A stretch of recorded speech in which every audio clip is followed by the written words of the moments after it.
Et puis, il y a un autre défi qui se pose, bien sûr, à l'économie, qui est un défi de demain, mais qui est déjà un défi très, très actuel. C'est celui du numérique, bien évidemment. Les TIC et la tech jouent un rôle central dans notre économie aujourd'hui. J'apprends pas grand-chose en disant cela, mais c'est quand même nécessaire de le rappeler. Le grand témoin, le grand invité de ce Devenco 2022, c'est l'un de ces acteurs de l'économie numérique, il s'appelle Patrice Belli, il est président exécutif du groupe Adista et il va nous conter l'histoire et peut-être le futur de son entreprise Adista. Bonjour Patrice Belli. Bonjour Arnaud Salvini, bonjour à toutes et à tous. Alors on est ensemble donc pour 1 heure, à peu de choses près. Nous allons essayer de raconter cette aventure entrepreneuriale qui date d'une 40aine d'années. Puis vous aurez ensuite bien sûr la possibilité de poser vos questions. Donc je compte sur vous pour les préparer d'ores et déjà. Je vais refaire un petit élément d'histoire, de curriculum vitae pour poser un peu le débat qui sera le nôtre. Vous êtes président exécutif d'Adista. Adista, c'est donc un opérateur de services hébergés né à Nancy. Vous allez nous raconter ça. Pour mieux vous connaître, je vais faire rapidement votre fiche d'identité. Vous êtes un passionné de la tech et du service aux entreprises. Vous avez fait toute votre carrière dans le secteur. Vous êtes diplômé d'HEC, de Sciences Po Paris et de l'IMD de Lausanne. Alors après un passage en conseil en fusion-acquisition, vous avez rejoint le groupe Alcatel. Vous y occupez diverses fonctions opérationnelles en France et à l'international pour Alcatel Service. Puis vous passez chez Thales, où vous occupez plusieurs postes de direction à dimension internationale également dans le métier de la signalisation ferroviaire. Et puis vous rejoignez le groupe Aéroport de Paris pour prendre la direction générale de Boine, la filiale télécom et IT du groupe ADP. Vous en doublez la taille en 7 ans. Et puis en 2018, ça y est, on y arrive. Vous êtes embauché par Gilles Caumont, le président fondateur d'Adista, pour en assurer la présidence exécutive. Alors, ma première question, elle sera peut-être éclairante aussi pour les développeurs territoriaux qui sont avec nous. Pourquoi quitter une carrière internationale au sein de grands groupes, de grandes entreprises, pour prendre la direction en province d'une entreprise intermédiaire? Qu'est-ce qui vous a séduit dans ce challenge quand Gilles Caumont vous a proposé la chose? Alors, c'est finalement relativement simple. D'abord, il y a une rencontre avec Gilles qui s'est bien passée. On était confrères, donc... moi, dirigeant de Boine, lui, dirigeant d'Adista. On a pris un café tous les 3 mois pendant 2 ans. Et puis, ça a été un clic humain.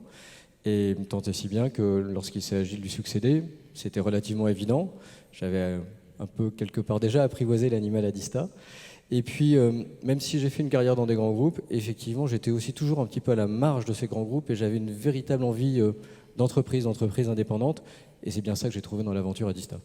Alors l'aventure Adista, elle commence dans les années 80. C'est d'abord une TPE de l'informatique, une toute petite entreprise qui va devenir PME dans les années 90 pour arriver aujourd'hui à une entreprise de taille intermédiaire de près d'1 millier de collaborateurs, 230 millions de chiffre d'affaires dans le domaine des services hébergés. Vous allez nous dire tout de suite ce que sont les services hébergés parce que c'est peut-être pas évocateur pour tout le monde.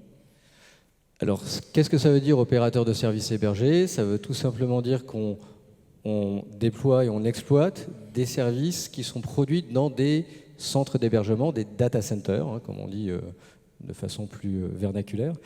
Et ces services, ils appartiennent finalement à 3 grands domaines. Ce sont des services de télécommunication, donc du lien, de l'accès Internet, la téléphonie sur IP, des communications unifiées. Ce sont des services liés à l'hébergement, donc du backup, de la sauvegarde, de l'hébergement de sites web, d'applicatifs, de data de nos clients, donc dans des data centers, vraiment de l'hébergement infogéré, et enfin de la cybersécurité, parce que quand vous vendez des télécoms et de l'hébergement, aujourd'hui, naturellement, la sécurité doit être incluse. Alors c'est devenu une pépite, c'était une pépite locale, c'est devenu une pépite nationale aujourd'hui. Comment on passe d'une petite entreprise de quelques personnes à aujourd'hui près d'1 millier de collaborateurs? Alors, je pense que c'est une longue histoire, et puis comme vous l'avez justement rappelé, je n'en ai fait que le dernier segment. Mais alors il y a Gilles Caumont, le fondateur qui est avec nous aussi ici aujourd'hui, il aurait pu nous raconter toute l'histoire. C'est le président exécutif que l'on a avec nous là. Et si j'essaie de vous la faire en flash, c'est une entreprise qui s'appelle RMI Informatique et Télécommunications au départ, qui fait de la production et de la réparation de cartes, qui vend du PC, puis qui finalement se réinvente. et au sortir des années 90, début de la décennie 2000, monte son premier data center. C'est là que on rentre vraiment dans le monde de l'informatique hébergée, de l'infogérance, du data center. Donc à un moment, alors c'est visionnaire de le faire ça à l'époque, parce que les mots cloud et data center n'existaient probablement pas. Je n'ai pas vérifié dans le lexique, mais donc on est très très en avance, on est très très dans l'innovation. Et puis également dans le Grand Est vont naître quelques premières initiatives dans le monde des télécommunications qui vont donner sa deuxième jambe en quelque sorte à Adista. On va en parler. Et voilà, c'est ce qui va faire que par la suite, Adista va connaître une décennie folle de 2007 à 2017 de croissance à travers le territoire. On va y venir. Finalement, en fait, aujourd'hui, si Adista est cette success story entrepreneuriale, c'est aussi parce que la collectivité a joué un rôle déterminant dans son développement en prenant des décisions en termes d'aménagement du territoire, d'aménagement de fibres optiques qui ont permis en fait à Adista de se développer. Donc l'attractivité du territoire, on est au cœur avec l'histoire d'Adista. Tout à fait. Ce qui s'est passé en termes, alors plus particulièrement de télécommunications, c'est le développement de réseaux neutres et c'est quelque chose que ce qu'on appelait à l'époque la communauté urbaine du Grand Nancy, qui est devenue la métropole du Grand Nancy entre-temps, mais à l'époque c'était une communauté et a pris la décision d'investir, de déployer un réseau de fibre optique neutre, c'est-à-dire ouvert à tous, dans des règles de transparence et de concurrence également égales et ouvertes à tous, équitables. Et donc ce réseau, finalement, ça a permis à Adista d'inventer sa deuxième jambe, les télécoms dont je parlais, puisque quelque part dans le data center, vous avez un centre de production, c'est une usine, et avec les télécoms, vous avez le tuyau, c'est la route. Donc vous pouvez à la fois produire et livrer à l'entreprise, votre client final, l'ensemble des services qu'elle attend. Alors ce réseau, il a permis en fait de sortir les serveurs des entreprises pour aller les loger ailleurs. Vous avez été quelque part précurseur dans les data centers. Alors, il fallait avoir l'audace de monter un data center, ça c'est puis plusieurs par la suite. Il fallait aussi avoir l'intuition, et c'est là que... On se situe là au début des années 2000. Donc on est au début des années 2000. Je ne suis pas sûr qu'on entendait encore beaucoup parler de cloud, de data center au début de la décennie 2000. C'est clairement mon propos, c'est que c'est une démarche très audacieuse et très novatrice vue à l'époque. Voilà. Et ça a permis finalement de tester un modèle, déjà dans la région de Nancy, encore une fois de production de systèmes d'information et de transport de ceux-ci. Et puis après, ce modèle, de le dupliquer et de le répliquer ailleurs, où d'autres collectivités déployaient également des réseaux neutres, ce qu'on appelle des réseaux d'initiative publique. Et donc ça s'est fait un petit peu partout dans le territoire français. C'est cette vague que Gilles et toutes les équipes d'Adista ont su animer, suivre, prolonger. Et ça a été en fait une énorme vague. Alors il y a eu un moment crucial, en fait, c'est on va dire un changement de réglementation. On voit en fait, je crois que c'est le data center de Maxéville qu'on voit là, avec l'intérieur également. Il y a une date qui est cruciale, en fait, vous en avez déjà un petit peu parlé, c'est cette date de 2007 où véritablement il va y avoir un take-off, un décollage de l'activité grâce en fait à un changement de législation. Alors, il s'est passé plusieurs choses. Effectivement, ça c'est un de nos 2 data centers de Maxéville. Ce qui s'est passé, c'est que le premier de ces data centers était déjà en service. On avait déjà accès aux réseaux locaux que je décrivais un petit peu plus tôt, de fibre optique. D'autres réseaux un peu du même type avaient également vu jour dans le Grand Est, ce qui permet encore une fois de tester et de valider le modèle. 2007, c'est vraiment le moment où Adista fait le grand saut et décide de s'implanter pour aller irriguer le même type de réseau, mais un peu de l'autre côté de la France, à Bordeaux, et puis à Clermont, et puis ainsi de suite, et ouvre finalement 3 agences par an pendant 10 ans et se répand à travers le territoire français. Voilà. Alors ce qu'il faut bien comprendre finalement, c'est que ce développement de la fibre, il ne peut avoir lieu que s'il y a aussi un opérateur de service derrière. Ça veut dire que déployer la fibre, avoir un opérateur, tout ça c'est interdépendant et que chacun se nourrit de l'autre. Alors tout à fait, c'est que dans ce bas monde, il faut être trois pour danser le tango, ce qui est une nouveauté, n'est-ce pas? Il faut une Ça collectivité, doit surtout pas être facile. sans se marcher sur les pieds. Il faut d'abord un réseau neutre qui est déployé effectivement par la collectivité, c'est un investissement de départ, c'est un investissement en fibre optique. La collectivité cherche ensuite un exploitant de ce réseau, c'est un délégataire de services publics, donc des DSP, qui voit également le jour à ce moment-là, et qui donc met à disposition la capacité de ce réseau à des opérateurs de détail, de services, comme Adista, et à d'autres qu'Adista, forcément, puisque c'est ouvert et c'est ouvert à tout le monde. Donc voilà, il faut être trois, hein, il faut être un investisseur de départ, celui qui met vraiment l'étincelle et les moyens. La collectivité. La collectivité, donc, la DSP, enfin le délégataire de service public, pardon, et puis au-delà de ça, l'opérateur de détail que nous sommes, et qui va vraiment aller rendre le service au client final, qui est l'entreprise. Alors aujourd'hui, en fait, la fibre est déjà bien développée sur le territoire français, elle continue à se développer. C'est un outil extrêmement important en termes d'aménagement du territoire pour faire face à la numérisation donc, de l'économie. Au-delà du rôle de la collectivité, puisque ici on a des représentants en fait, des collectivités en termes de développement territorial, donc au-delà du rôle d'aménageur du réseau, quel rôle a pu jouer la collectivité dans l'accompagnement du décollage en fait, d'Adista ? Eh bien, je dirais que la collectivité, finalement, au-delà du rôle d'investisseur initial, enfin, qui, encore une fois, met l'étincelle et permet à un réseau d'éclore, d'apparaître, on a deux grands rôles. On a un rôle de prescripteur, c'est-à-dire et de client. La collectivité, finalement, elle va permettre, d'une part, à l'ensemble des acteurs publics de se mobiliser et de venir aussi utiliser, in fine, ce réseau, c'est-à-dire devenir des clients d'Adista. Et en tant que client, ensuite, elle va permettre à une entreprise comme Adista. En fait. Oui, exactement. Et donc, c'est aussi rassurant finalement pour un client non public d'avoir derrière une collectivité publique qui utilise les services. Ça veut dire en fait qu'on a confiance et la confiance s'instaure. Partout, ces réseaux d'initiatives publiques ont émergé. Effectivement, les premiers clients sont les clients issus de la personne publique.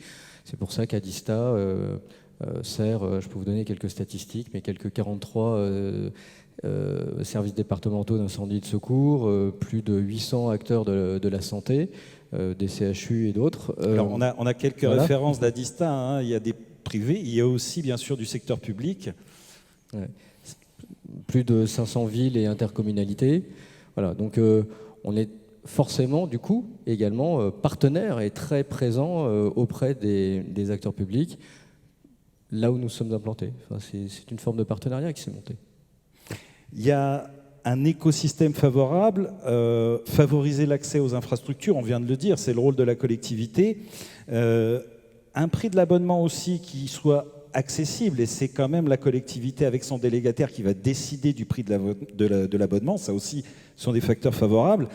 Et puis il y a un autre rôle de la collectivité, c'est la collectivité en qualité de financeur, bien sûr, parce que peut-être que si les collectivités n'avaient pas été là, le take-off, le décollage, n'aurait pas pu se réaliser pour Adista ? Oui, alors évidemment, tout au départ, pourquoi est-ce que les collectivités sont amenées à déployer des réseaux de fibre optique ? C'est tout simplement parce que aucun des acteurs privés susceptibles, qui sont les grands opérateurs nationaux, susceptibles de déployer de la fibre optique, ne trouvait pour lui-même, isolément les uns des autres, pour lui-même un équilibre économique. Et il fallait juste mutualiser le besoin. Donc il fallait que quelqu'un prenne l'initiative et se dise ensuite, ce réseau, il fédérera en quelque sorte l'ensemble des acteurs qui permettront de distribuer les services numériques aux entreprises et de les rendre disponibles. En fait, pour bien résumer et avant de se projeter vers l'avenir aussi et de vos besoins pour l'avenir, si on prend une image, vous avez créé une sorte de leasing informatique C'est-à-dire on n'investit plus lorsqu'on est client d'Adista, où on investit ce que l'on a envie d'investir, un leasing. Donc vous fournissez la voiture, vous fournissez les options également, et on va aller choisir ce que l'on a envie de prendre en fait dans cette formule. C'est un abonnement et c'est un modèle que vous avez créé, que vous avez dupliqué sur beaucoup de territoires en France. Exactement. Alors, comme vous l'avez compris, on est sur plusieurs déjà segments de marché qui sont adjacents, les télécoms, l'hébergement, la cybersécurité. Et tout ça est accessible en one-stop shop pour les entreprises. Hein, donc on a une sorte de guichet unique. Voilà. Ce qu'on peut également se dire, c'est que notre rôle, c'est d'écouter le besoin du client final de l'entreprise et de lui simplifier la vie, de lui simplifier l'accès aux technologies. C'est-à-dire que plutôt que de se poser les vastes questions sur les différentes caractéristiques techniques des réseaux qu'ils doivent avoir, etc., nous, on a ce rôle de conseil et ce rôle de leur rendre le service et de faire nôtre la complexité des technologies, que ce ne soit pas le problème du client. Voilà, nous, on rend les technologies accessibles, on rend un service. Alors ça, c'est pour déjà l'histoire. Aujourd'hui, parler du produit, du marché, du concept. L'avenir d'Adista, on en a déjà un petit peu parlé. Donc, c'est 1000 employés actuellement, 230 millions d'euros de chiffre d'affaires. C'est ce que je vous disais au début de cet entretien. Il y a 35 agences dans toute la France, 11 data centers. Votre challenge aujourd'hui, c'est de poursuivre la croissance d'Adista. Il y a un plan de développement ambitieux à l'horizon 2026. On a un slide qui illustre ça. Vous souhaitez doubler le chiffre d'affaires pratiquement pour arriver à un demi-milliard d'euros avec 1300 collaborateurs. Alors, c'est beaucoup de choses pour accompagner ce développement. C'est d'abord de la matière grise parce que, au-delà, bien sûr, de la technique, il y a des hommes derrière. Et ça, c'est peut-être le nœud gordien du développement aussi pour demain. C'est un message aussi à adresser, en fait, aux décideurs sur les territoires pour trouver ce vivier d'emploi, pour avoir cette ressource en matière grise. Alors tout à fait, on est très présent dans beaucoup de territoires. Nous sommes quelques 250 à Nancy, mais aussi 80 à Bordeaux, 80 à Saint-Étienne. Voilà, on est très 120 au Mans. Voilà, donc on est très disséminé avec des implantations quelquefois assez fortes dans certains territoires. Notre capacité à monter en puissance, à aborder aussi davantage de clients, dépend de notre capacité à embaucher, donc à trouver la main-d'œuvre formée ou à accompagner sa formation également. Et pour ça, on a énormément d'initiatives. D'abord, on s'emploie à être un employeur où il fait bon vivre. On a beaucoup d'initiatives en matière de qualité de vie au travail. On a été labellisé Great Place to Work dans plusieurs de nos entités. Et puis, par ailleurs, on va s'employer à recruter aussi beaucoup de collaborateurs pour venir nourrir cette croissance. On va ouvrir pratiquement 100 postes par an dans les 4 ans qui viennent. Et donc, ça, on le fait aussi, et je pense que c'est une vertu, une fierté, par beaucoup d'apprentissage. On a quelques 60 apprentis aussi chez Adista, dont nous savons que on va embaucher les 2 tiers, à peu près statistiquement, c'est ce qu'on fait. C'est une belle aventure aussi humaine. De toute façon, on ne construit rien sans les hommes. Le slide n'était pas en bonne position. Alors, je fais un petit retour en arrière en espérant que ça va marcher. Oui, ça marche. Alors, pourquoi une telle ambition, en fait? Doubler le chiffre d'affaires en 3 ans, 4 ans, recruter 300 collaborateurs supplémentaires, ça veut dire bien sûr qu'il y a un marché et qu'on s'attend, et ça aussi c'est un message à adresser au territoire, on s'attend à une explosion en fait, ou une accélération, l'explosion elle a peut-être déjà eu lieu, de la numérisation et du besoin en termes de fibre optique. Oui, l'explosion, en fait, vous la voyez déjà un peu tous les jours de la vie, et pour la plupart d'entre nous, on l'a bien vécu avec la pandémie, quand on s'est tous mis en télétravail et qu'on s'est tous mis en visio. Là, pour le coup, on a bien sollicité les réseaux télécoms, on a bien sollicité nos outils de communication unifiés, nos outils de collaboration. Et finalement, c'est ça que nous livrons. Donc, qu'est-ce qu'on est amené à faire aujourd'hui? Bien, la fibre est devenue pratiquement ubiquitaire en France. Hein. Il y a un plan France Très Haut Débit qui est en train effectivement de répandre la fibre et de faire du territoire français le territoire le plus avancé en Europe en termes de déploiement et d'accessibilité de la fibre. Donc 70% des ménages, mais à ce stade seulement 55% des TPE, PME, on le voit sur ce slide. Donc ça montre aussi qu'on a encore beaucoup de chemin à parcourir. Et je crois que le slide derrière nous montre les perspectives. Exactement, pour l'accès au très haut débit. Et puis, on a encore beaucoup d'entreprises qui ne sont pas équipées avec les outils numériques les plus modernes, la téléphonie sur IP, les outils de collaboration qui permettent d'utiliser pleinement la visio, mais de façon sécurisée, construite, backupée. Et donc, on a énormément de travail à faire à leur côté. Alors, on l'a vu tout à l'heure, en fait, on l'a dit, les data centers sont très consommateurs d'énergie. Il y a une demande aujourd'hui d'avoir une demande sociale, mais une demande aussi des entreprises qui s'adaptent à la demande sociale. Il y a une demande d'énergie décarbonée, c'est ce qu'évoquait donc Hervé Mignon de RTE tout à l'heure. Vous êtes aussi, vous, dans cette phase de transition, de transformation, pour que vos data centers deviennent quelque part des green data centers, on peut dire ça comme ça? Oui, tout à fait. Alors, il y a plusieurs initiatives à cet égard. Tout d'abord, je voudrais peut-être revenir sur ce que c'est que l'empreinte carbone du numérique, globalement, parce que peut-être que finalement vous l'avez sous les yeux, mais on ne le voit pas tous les jours de la vie. L'empreinte carbone du numérique, à 80%, ce n'est pas un sujet de consommation énergétique, c'est un sujet du nombre de terminaux et d'équipements qui sont déployés.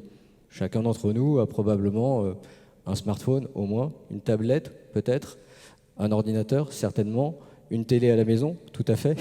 Et tout ça, c'est autant de terminaux. Et puis évidemment, pour les alimenter, il faut tout un tas d'équipements au fil des réseaux, il faut des data centers.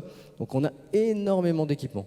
Et ces équipements, pour les produire, qui utilisent des terres rares, qui utilisent des matériaux qu'il faut acheminer, des semi-conducteurs, qu'il faut bâtir, qu'il faut déplacer, etc., ça a une grosse empreinte carbone. Donc tout ce qu'on peut faire pour limiter la quantité de terminaux ou d'équipements, et tout ce qu'on peut faire pour aussi augmenter l'usage, voire le recyclage de ces équipements, c'est d'abord très bienvenu pour limiter l'empreinte carbone du numérique. Par ailleurs, la consommation, c'est à peu près 15% de l'empreinte carbone du numérique, consommation énergétique. Et là, effectivement, sur les data centers, c'est un véritable enjeu. Bon, je ne pense pas que j'ai besoin de rappeler l'actualité sur la consommation d'énergie. Donc ce qu'on fait évidemment partout où nous sommes, c'est de déployer des ombrières avec des panneaux solaires au-dessus des data centers. Et puis par ailleurs, on va tester aussi, et là je reviens aux racines peut-être un peu d'Adista avec cette notion d'innovation. On construit dans la vicinité de Nancy. Alors c'est un projet en fait qui est en cours. On va voir le slide si tout va bien, c'est merveilleux. On a un projet effectivement de data center éco-conçu et pour le coup très décarboné, puisque on est pour ainsi dire à la ferme et on va utiliser une unité de méthanisation qui se nourrit des intrants. On m'a dit qu'un autre nom de travail du projet Eco, ça s'appelait le Caca Center, c'est ça? Oui, alors c'est un nom plutôt humoristique développé par nos ingénieurs, mais on va quand même l'appeler beaucoup Eco. Mais c'est évocateur aussi de ce que vous cherchez à faire, en fait. Absolument. Et ce qu'il y a de vraiment génial dans ce concept, c'est que le data center va utiliser l'énergie fournie par l'unité de méthanisation et en retour va utiliser la chaleur produite par les machines, ce qu'on appelle la chaleur fatale, et plutôt que de la laisser s'évaporer et partir, on va la réinjecter dans l'unité de méthanisation qui, elle, a besoin de fonctionner à 70 degrés. Donc on va fonctionner en circuit fermé quasiment. Voilà, donc il y a quelque chose de très très vertueux dans la juxtaposition des deux systèmes. Ça, c'est l'avenir et c'est aussi une demande de vos clients demain de pouvoir afficher que leur production, leur consommation en fait, de numérique, d'informatique est une consommation verte. On donne à nos clients sur notre portail, déjà pour quelques-uns de nos services, une estimation en fait, de combien ils utilisent d'unités carbone. Donc ça, c'est quelque chose qui est, je dirais, déjà en cours. C'est une vraie demande, effectivement. C'est aussi, comment dire, pas seulement ce qu'on fait en termes d'éco-conception ou d'ailleurs de décarbonation, mais l'ensemble de ce qu'on fait en matière de responsabilité sociétale et environnementale, c'est une véritable attente de nos clients qui veulent, qui sont aussi des gens très responsables et qui veulent aussi préparer l'avenir pour les générations futures. Donc, on a beaucoup de demandes et c'est très qualifiant pour nous d'être, je pense, l'opérateur de référence en matière de RSE en France. Oui. Alors, on vient de parler de RSE. Vous êtes, je crois que je ne vais pas dire de sottise, leader sur votre marché aujourd'hui en France. Cette RSE aussi, c'est un moyen, en fait, de conserver cette place vis-à-vis de vos concurrents. C'est profondément ancré, finalement, dans la culture de l'entreprise, ou c'est aussi un affichage, tout simplement. Quelle est la philosophie qui sous-tend cette RSE? C'est peut-être un peu détroit, de toute manière. C'est un peu détroit de toute manière, mais ce qui est venu quand même au départ, il faut quand même se le dire, hein, c'est nos convictions. On ne peut pas... Vous êtes imprégné de cette culture aussi. Exactement. Et il était absolument...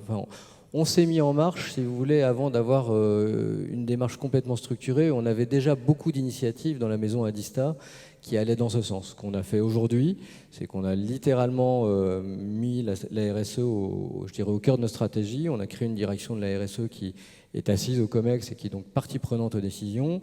On a mis la RSE au cœur de l'entreprise. Et je dirais la RSE, encore une fois, sous tous ces aspects, ces aspects sociaux, environnementaux et de responsabilité numérique. J'ai peut-être encore une dernière question avant d'ouvrir la parole à la salle. Demain, le territoire qui n'aura pas la fibre optique, c'est un territoire qui sera en retard. Tous les territoires sont peu ou prou irrigués. On n'est pas irrigué partout, notamment dans les zones rurales ou semi-rurales. Mais ces territoires partent avec un désavantage s'ils ne sont pas équipés de fibre et s'ils n'ont pas ces fameux services à disposition. Donc.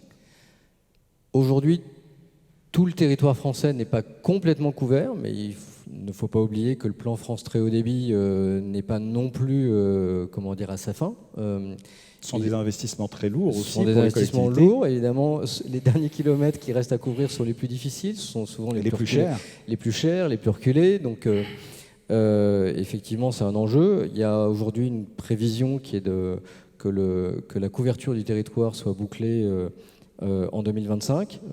C'est ce que l'association Infranum a déclaré encore il y a peu.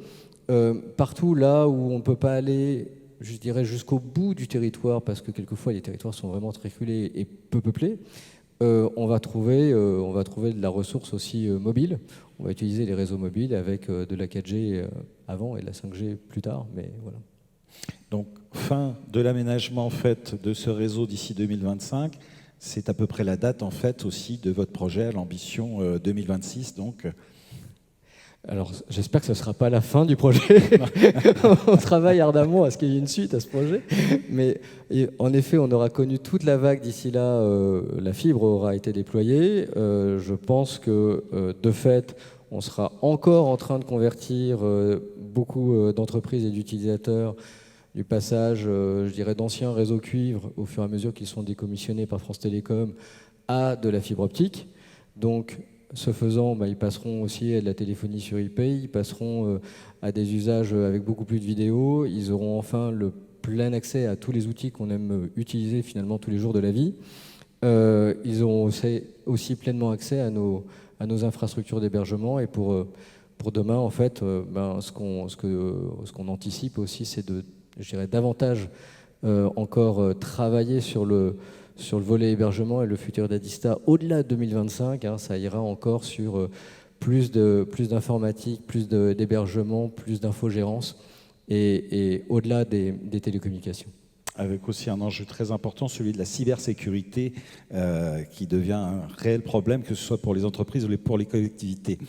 Je vais donc déjà remercier en fait Patrice Belli de son intervention.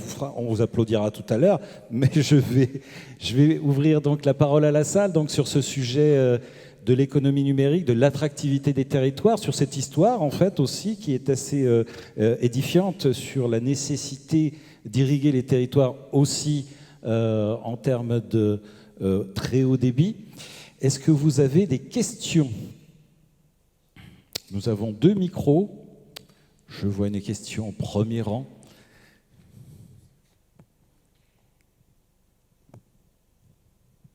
Voilà. Oui, une question par rapport au client. Qu'est la collectivité?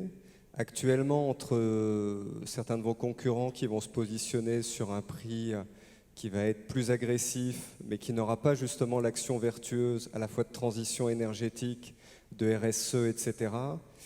Comment finalement la collectivité peut accompagner ça? À l'intérieur d'un marché public, est-ce qu'il peut avoir une action RSE sur le bilan carbone? Est-ce que ça va jouer au final? Ou alors est-ce que ça peut se traduire sur d'autres points? Alors, ce qu'on voit déjà aujourd'hui, c'est que dans toute la commande publique, il y a un facteur RSE qui joue dans l'appréciation finale de notre dossier. Il y a une note technique, une note financière et une note RSE. Et le critère RSE devient un différenciant, en effet, et permet d'acquérir des points supplémentaires, voire il est qualifiant ou disqualifiant. Donc, nous, on s'emploie à être vraiment présent et performant sur ce critère-là. Je dirais que tant qu'effectivement la collectivité a cette exigence, et elle est souhaitable, encore une fois, c'est une affaire de conviction, mais je pense qu'aujourd'hui tout le monde est convaincu qu'on a besoin de faire quelque chose pour la planète et l'environnement. Je pense que ça aidera des acteurs qui investissent dans ce secteur comme Adista à continuer à progresser. Pour nous, c'est un encouragement aussi. Autre question peut-être dans la salle? Je vois une question. Voilà, les mains se lèvent, ça fait plaisir. Oui. Bonjour, par rapport à l'enjeu de la sécurité, je pense en particulier aux notions de cloud souverain, quel rôle pensez-vous que les collectivités ont à jouer sur cette problématique? Sur les notions de cloud souverain, finalement, la question, c'est de maîtriser où est hébergée la donnée. Et il y a quelques outils auxquels on n'échappe pas, des outils informatiques communs, je n'ai pas cité de grandes marques, mais qui sont typiquement américains et qui ont des structures d'hébergement dont on ne sait pas toujours où la donnée va. Voilà. Nous, notre rôle par rapport à ça, c'est d'offrir quand même une capacité de présence et de certitude d'ailleurs que la donnée est localisée, qu'on va la retrouver également dans un data center qui est bien identifié, qu'on va savoir la backuper aussi, la sauvegarder à cet endroit. Et donc, toute initiative qui permet à des data centers comme ECO d'émerger localement et d'héberger de la donnée souveraine française sont bienvenues. On a ce projet-ci, on en aura d'autres. Et nous, aujourd'hui, nos 11 data centers, ils sont bien partout en France. C'est vrai qu'assez largement, on les a montés, je dirais, avec une initiative privée et par nos propres moyens. Mais aujourd'hui, sur des projets comme ECO, on est très très bien appuyé, fort heureusement, par la collectivité, en l'occurrence par l'Europe. Et est-ce que vous seriez du coup d'accord pour dire qu'avoir des clouds donc sécurisés de proximité sont des outils d'attractivité pour des territoires? Absolument. Et d'ailleurs, c'est exactement ce que nous promouvons. C'est-à-dire que finalement, vous avez des grands clouds mondiaux, d'hyperscalers, qui sont vraiment destinés aux grandes entreprises qui vont avoir besoin de déplacer des charges de travail, des données, un peu à travers la planète pour que tous leurs collaborateurs fonctionnent à l'unisson. Nous servons essentiellement de la PME et de l'ETI française à l'intérieur du territoire français. Et ce que nous fournissons, c'est une expérience de proximité. C'est ce que nous faisons commercialement parlant déjà, et je dirais même, nous créons de l'adhésion et de l'adhérence au territoire en étant présents dans 35 agences et 35 points de présence en France. Et nos clients, ils connaissent déjà leur commercial et leur chef de projet tout au long de sa vie par leur prénom. Au-delà de ça, ce qu'on fait, c'est cette confiance un peu acquise humainement parlant, on essaie finalement de la mettre en miroir également dans l'infrastructure, et on va déployer des infrastructures de proximité. Donc on sait faire, on a une offre, je dirais, d'hébergement très locale à capacité quasiment illimitée et à très faible latence, parce que la latence avec la proximité peut être un facteur aussi déterminant dans le, dans le choix de la solution technique. Et puis, on a des plus gros data centers et qui ont vocation à irriguer en confiance et en proximité également des territoires. Donc cette notion de proximité, de confiance, d'adhérence, de souveraineté, elles sont finalement assez nouées entre elles. Ça veut dire finalement que quand bien même on est dans une époque de dématérialisation, on a encore envie d'avoir un contact humain et quelque part ces données juste à côté de chez soi. Oui, j'ai envie de vous dire, à Dista, c'est le numérique à côté de chez vous ou au coin de la rue. Donc, c'est vrai de nos agences, c'est vrai de nos data centers, c'est vrai de nos capacités d'hébergement. Oui, tout à fait. Et ce contact humain, malgré tout, il est bien encore là. C'est-à-dire que on ne fait pas tout à distance, hein, la preuve cette salle, fort heureusement. Et on a plaisir à se retrouver. On a de la confiance, je dirais, en travaillant avec des gens qui sont dans le même territoire. Notion extrêmement fondamentale dans la satisfaction client qu'Adista promeut. Et puis, en effet, on va néanmoins déployer des outils qui permettent à tout le monde de travailler à distance, notamment au sein d'une entreprise qui est en multisite, vous voyez. Et on abolit les distances, on rapproche les humains. On avait une question, je crois, au milieu de la salle. Si je ne dis pas de bêtises, me semble-t-il, j'ai vu une main se lever.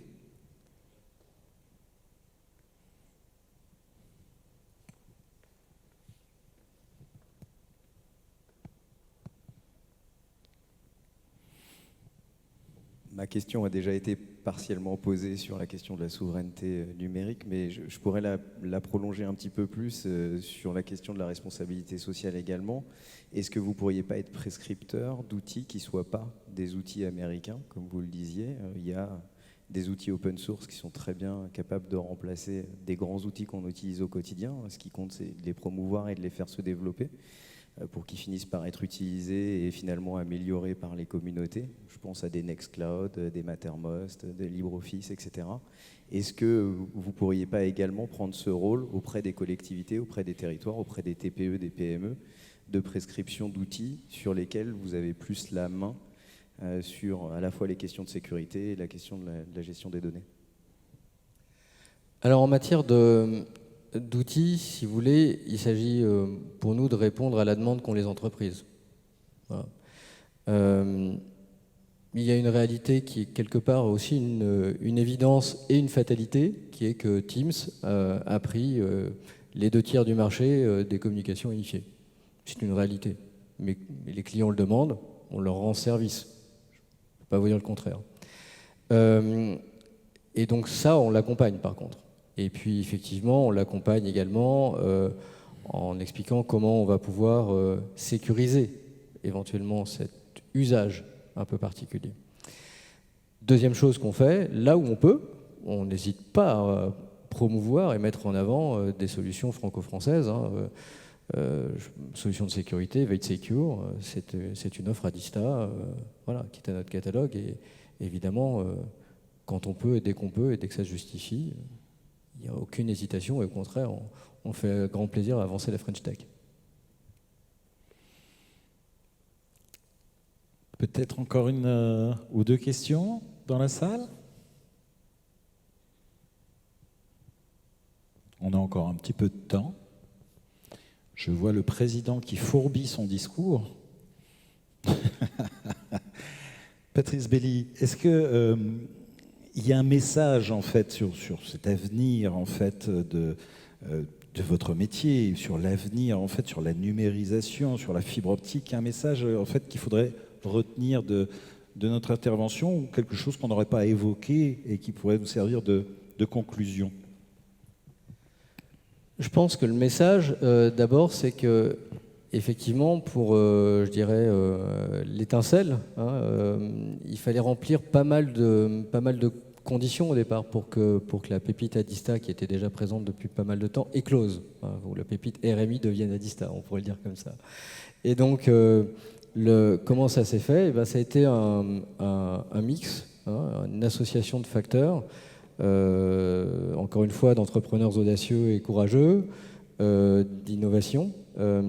Ça a été une initiative qui a été vraiment salutaire de la collectivité territoriale déployer des réseaux. Ça a été des fonds d'investissement locaux, Grand Est Investissement, Institut Lorrain de Participation, le CICS même, qui sont venus au départ appuyer le développement d'Adista et qui ont permis d'allumer le moteur. Et enfin, pour tout ça, il faut des collaborateurs et des collaboratrices enthousiastes, engagés, parce que, mine de rien, c'est énormément d'énergie dépensée, et sans ce collectif, assurément, on n'y serait pas arrivé. Merci. Merci à vous. Merci. Je crois qu'on peut applaudir Patrice Belli.